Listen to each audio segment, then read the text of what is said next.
Morning, guys. Happy Friday. Hope you're off to a good Friday so far. A lot of news happening overnight, and certainly it's been a big week as well. So, we're going to finish up the week with a few different stories definitely we should have on our radar. I'm sure you already know one of them, and that is what has transpired in New Zealand, which during the day Friday for them, they're ahead of us here in the United States, and depending on where you are in the world. But a couple things just to mention about that. The very basics of this story is that a gunman opened fire at least two mosques. So we have to be very careful with the information thus far. We're getting more information from New Zealand authorities, but it's been my experience covering these sorts of events that really that first couple hours and then the 48 to 72 hours after a story like this, we learn so much that can dramatically change or alter the initial information. So I think the most important thing to know, we know at least two mosques were attacked. We know at least one gunman. We know that there's a few other people under arrest, but one person charged with murder so far. And the casualties, and I should use that term carefully because casualties can also mean injured. So you have more than 40 dead and you have more than 40 injured in the hospital. So we'll continue to watch those numbers as well. There's a lot of information swirling about the shooter. I again want to be cautious about that, just to wait for a little bit more information. I think that's really important, to exercise a little patience, even though we all want to know right away what exactly happened. Why would someone do this? What's behind it?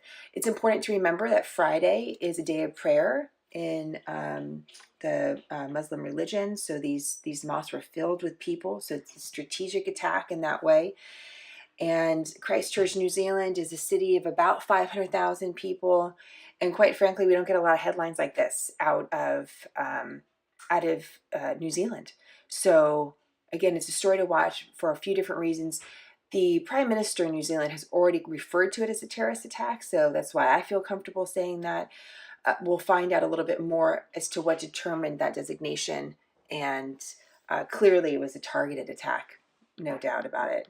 So that's happening in New Zealand, and certainly definitely one of the most important stories in the entire world right now.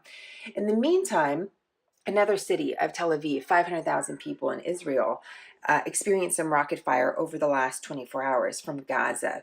The Gaza Strip is an area of land that is run by Hamas, an Islamic terrorist organization as designated by the United States of America. There's been a ceasefire between Israel and Hamas in Gaza for the last several years, but somehow two rockets from Gaza came into Tel Aviv, or came into Israel. And the Tel Aviv mayor actually opened up public shelters. Israel has a lot of public shelters for rocket fire. And, just sort of reminded citizens there that they're available. Not that they need a reminder, but, that's the kind of the level of concern. Israel then retaliated by targeting different areas inside of Gaza. Israel said these were Hamas targets. Important to note, there's been several wars fought between Israel and Hamas in Gaza since 2007. The last significant conflict was in 2014. So this is one of the reasons why I think it's really important to watch that part of the world as well, because you never know when an exchange of rocket fire can lead to something else. And so again, we're in a wait and see sort of situation there to get an understanding of what happened next. You might see some reports, and I did include them on our site, and I'll tell you why. There are some reports that Hamas is saying, and the government of Hamas, if you will, is saying, oh, it was accidental rocket fire into Israel. The reason why I didn't include that is Hamas is a terrorist organization known for propaganda. We don't really know what caused the rocket fire from Gaza into Israel, but we do know that there was rocket fire. And so let's just rely on that fact, and then we'll see where this goes from here. So back here at home, a couple stories I think you should kind of have on your radar. The big one is one that happened yesterday in the U.S. Senate. Republicans did vote with Democrats to disavow, if you will, the president's use of a national emergency declaration for more money to go to the U.S. southern border.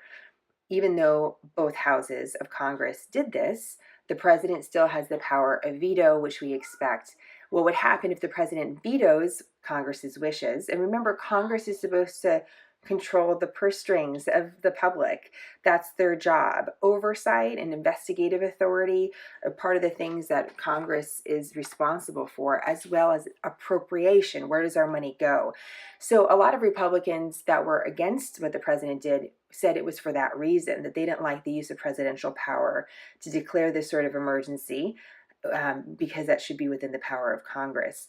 So when the president, as expected, is to veto this joint resolution, which you need a joint resolution to overturn a president's use of an emergency declaration, a joint resolution between the House of Representatives and the Senate, the president can say, well, I veto that.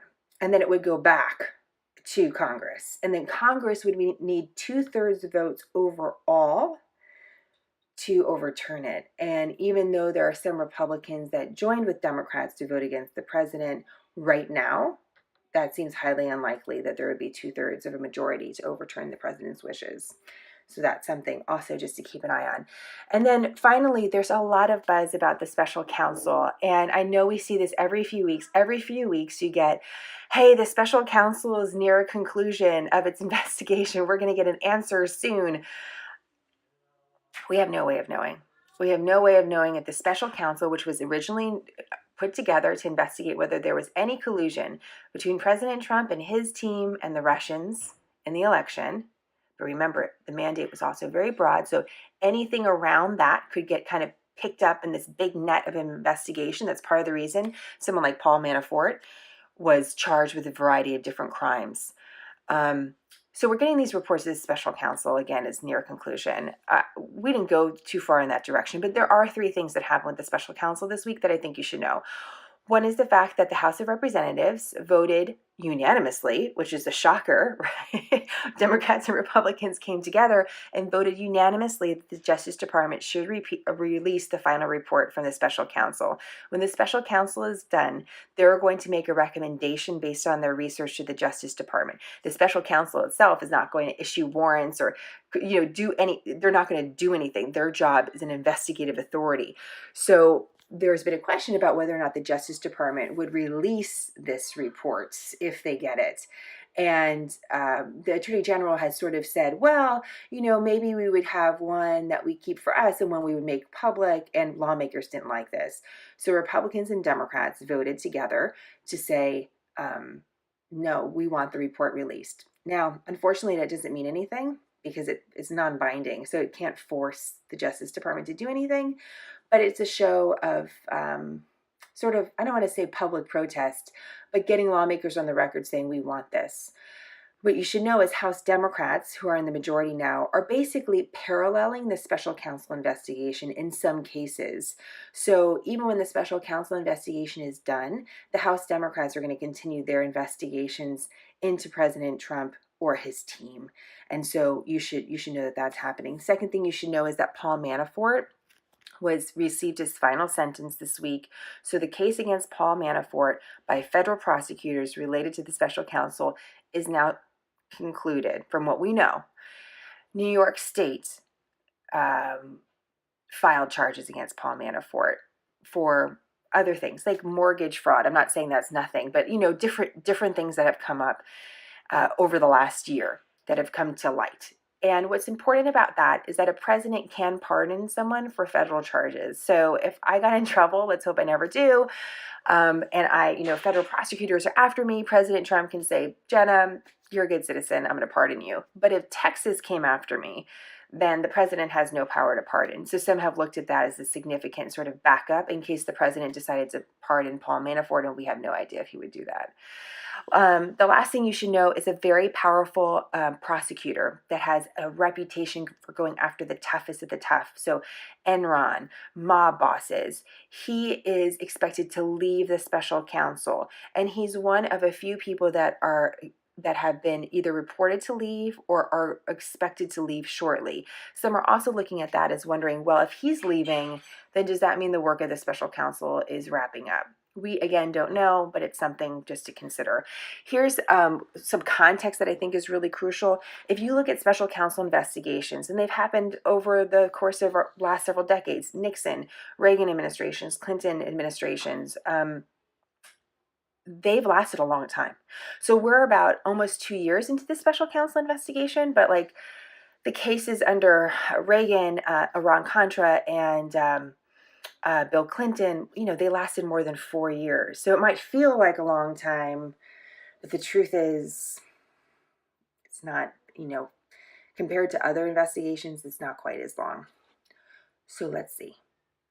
So I just want you to know that, because I keep on seeing these reports like it's wrapping up. It might, we could get an announcement tonight that it's done, or we could get an announcement in 6 months. And remember, it could both be an announcement that would have significant significance to the administration, or none at all. We kind of have all options on the table still for that.